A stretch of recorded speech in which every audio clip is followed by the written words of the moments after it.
Hormuz প্রণালী দিয়ে জাহাজ চলাচলের জন্য নতুন রুট নিয়ে ঐকমত্যে পৌঁছেছে ইরান ও ওমান। এই জলপথ যৌথভাবে পরিচালনার বিষয়টি এখন চূড়ান্তভাবে পর্যালোচনা করছে দুদেশ। শিগগিরই হরমুজ প্রণালী আবারও জাহাজ চলাচলের জন্য উন্মুক্ত হতে পারে এমন খবরে বিশ্ববাজারে কমেছে জ্বালানি তেলের দাম।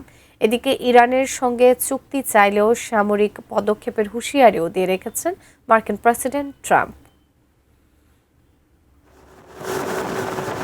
হরমুজ প্রণালী দিয়ে জাহাজ চলাচলের নতুন একটি পথ নিয়ে ঐকমত্যে পৌঁছেছে ইরান ও ওমান। জ্বালানি পরিবহনের গুরুত্বপূর্ণ এই জলপথ যৌথভাবে পরিচালনার বিষয়টি এখন চূড়ান্তভাবে পর্যালোচনা করছে দুদেশ। ইরানের পররাষ্ট্র মন্ত্রণালয়ের মুখপাত্র ইসমাইল বাঘাই বলেছেন, তৃতীয় কোনো পক্ষ বাধা না দিলে শিগগিরই একটি যৌথ বিবৃতি প্রকাশ করা হবে। সেখানে সম্মত হওয়া বিষয়গুলো তুলে ধরা হবে। বর্তমানে বিবৃতিটির খসড়ার চূড়ান্ত পর্যালোচনা চলছে। আমি বুঝি নির্মাণের শিল্প, সালাম স্টিল বোঝে ডিউরেবিলিটি। সালাম স্টিল, মোস্ট ডিউরেবল স্টিল। আলোচনা শেষে যে সমঝোতা হয়েছে তাতে ইরানই বেশি সুবিধা পাবে। দেশটির উপপররাষ্ট্রমন্ত্রী কাজেম গারিবাবাদী বলেছেন, সমঝোতা অনুযায়ী নতুন নৌপথের বড় অংশ ইরানের আঞ্চলিক জলসীমা দিয়ে যাবে, কিছু অংশ ওমানের জলসীমা অতিক্রম করবে। এই জলপথ 2 থেকে 4 মাস ব্যবহার করা হবে, পরে মেয়াদ বাড়ানো হতে পারে।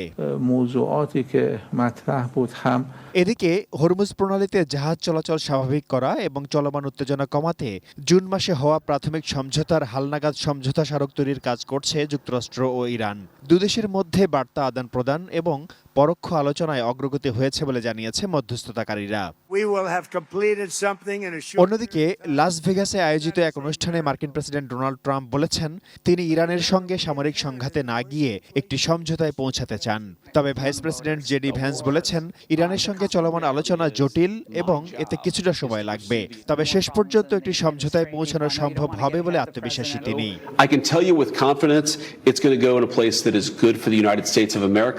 ইরান ও ওমানের মধ্যে আলোচনায় অগ্রগতির খবরে বিশ্ববাজারে জ্বালানি তেলের দাম কিছুটা কমেছে।